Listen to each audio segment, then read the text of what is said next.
アーセナルマニアチャンネル。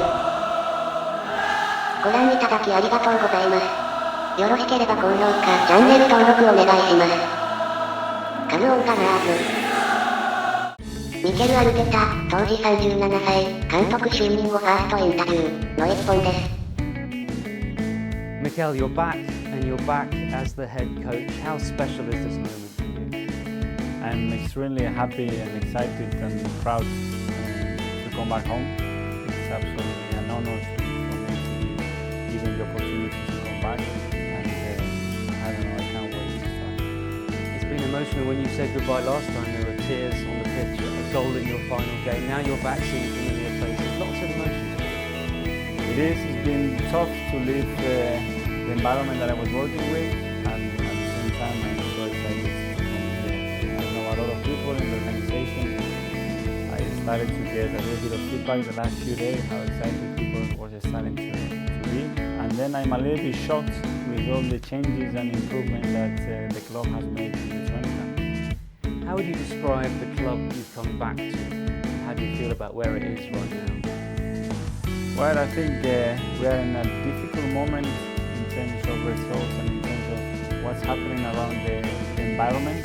Obviously, I need time to start sniffing around the reasons why. I have an idea, a clear idea about what's happening, but I want to start working with them. I want to start looking at their eyes. I want to start to feel the environment and the culture around the club, what's going on, and start to make small adjustments to try to get quick improvement.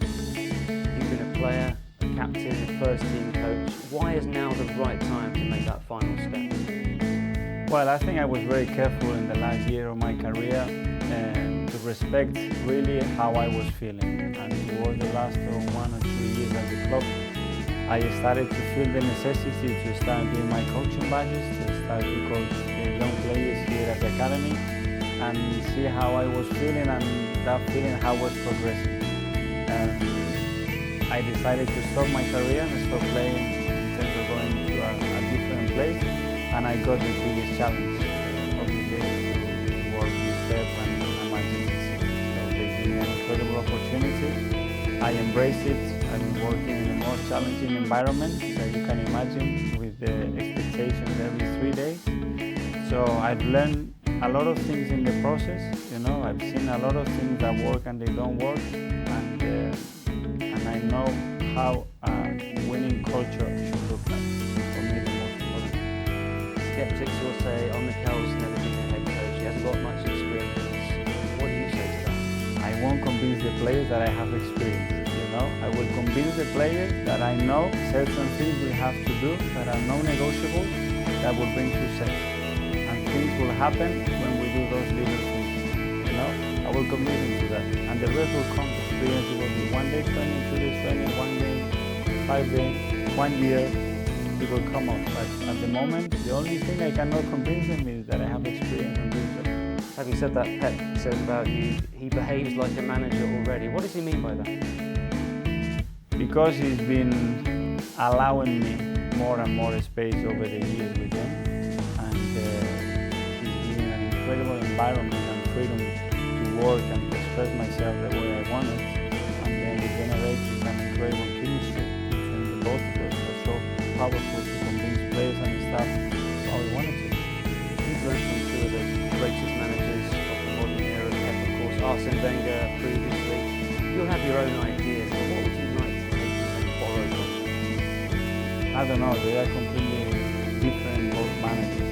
First of all, Arsene, the reason why I'm here today is because he decided to sign me as a player. And he decided to make me captain of this club, and he gave me the opportunity and all the resources I needed to do what I wanted to do with the club. And with Pep, I admire him as a player, I admire him as a coach, and I work with him. So I've got a really good mixture of both of them, but I want to be me. On a daily basis things, I want someone to be pretend to be someone else. It has to be me, it has to be natural, and it has to come from inside. If that's the case, the players will trust me and I will convince them what we have to do. 5 years ago you had a good idea what your philosophy was, what a Mikel Arteta team would look like.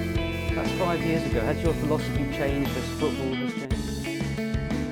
I started to tweak it, and football is evolving so much every day that you have to be evolving your ideas, you know, but there are some things that have to have a blueprint, you know, and we have to have passions, we have to be dominant, we have to be aggressive, you know, we have to play in the opponent's territory as much as we want. I want the ball, I want to attack them as much as possible, I want to prevent them attacking me as much as possible. But as well, I think we have to create the right culture around the club, you know, like a good living out of the players, create an environment where everybody respects each other, and humility, and the people have to be accountable for what we want to achieve. You know, that's at least the basic, and after we can grow from there. And then we can create the identity that I have in my head for this football club. But we have to start somewhere to try to build that up. How important is it to be faithful, true to that philosophy and not waver?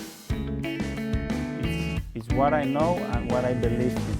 So if I have to tell them what to do, I really have to understand it first and be able to express it and make the process for them to simplify as much as possible the process so they can execute it. And then we can review whatever it is. But the message has to be very clear. And I'm convinced that doing it one way, we're going to put things very difficult for the opponent. Modern football Arsenal have a reputation for playing attacking, fluent football. It's won us fans all over the world. Are you concerned that identity is slipped? Unfortunately, that's my feeling. That's what we have to recover, but we have to make little adjustments. Now the timing for training is not a lot, you know, so visually the players have to understand the idea that I want to bring to them, and slowly you will see some changes and where we want to head on. Because the direction is going to be very clear and it's not going to be negotiable, you know, and we need the players to get on board with the right attitude, with the right passion and commitment. And step by step we will be improving and reaching to find the right identity. Another part of that identity is to bring through young players. You saw it in your time as a player. How important is it for you to keep that work going? And I've done a lot of research, and we are very lucky because we have some really talented young players here. I've spoken to Per as well a lot. We still hold an incredible relationship, and we made some changes there, and you can see the product that we are able to bring to the first team. I'm really excited. I love working with young players. I love giving the opportunity. If they are ready, they are right, and they are willing to learn, you know, and get exposed. So with me, it's up to them. In your playing days with Harold, was it changing the psychological side of being a player and a captain? The coaching side, going from first team coach to head coach, how does that change your relationship with players? I think every relationship with every player is completely different, you know. And I always said that you are like a heart surgeon. I need to understand the feelings. I need to scratch there and understand how they feel. If I'm able to do that and they feel that they can trust me, I will understand their decisions and their behaviors much better. And then the communication will improve. And if that improves, that's going to have an impact in performance and 100%. So I have to create that environment for them. There really has to be a distance, there has to be a respect, they have to accept the decisions that I'm going to make, but at the same time they have to feel that they are protected and they have the right environment to express themselves freely. How do you learn in your coaching career as a player has what it takes? How much time does it take to figure that out? They are all different cases. They come from different backgrounds, different cultures, different education. You know, with some of them it's understanding. You look at their eyes and you get a click. With others, you have to spend time to build that relationship. You know, we will see. Short-term challenges, of course. What are they? Because we're only coming up to the halfway point of the season. What's the immediate challenge? Win.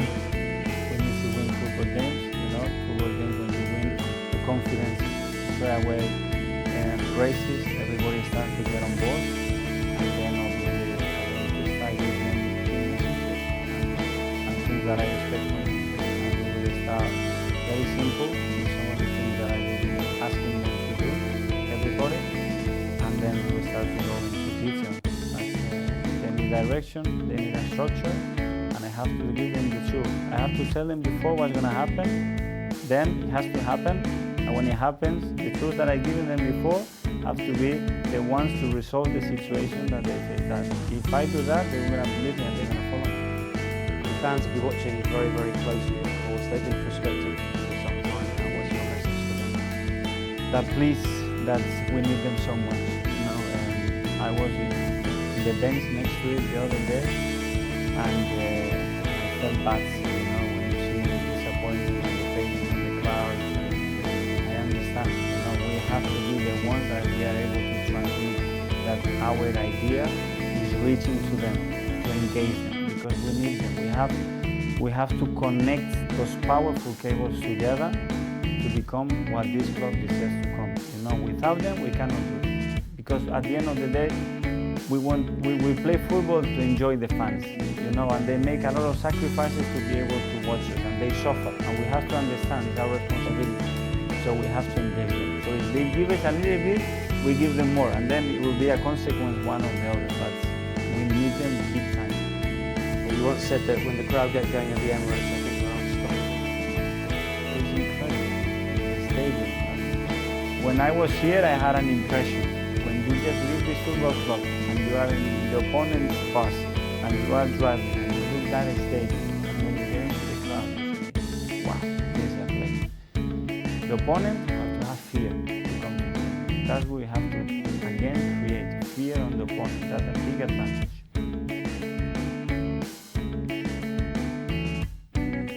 皆さんはどう思われますか？気軽に感想などをコメント欄で教えてください。今回の動画は以上になります。最後までご覧いただき誠にありがとうございます。今後もアーセナルに関係する動画を上げていきますので、もしよろしければチャンネル登録お願いします。ご視聴ありがとうございました。カムオンガナーズ。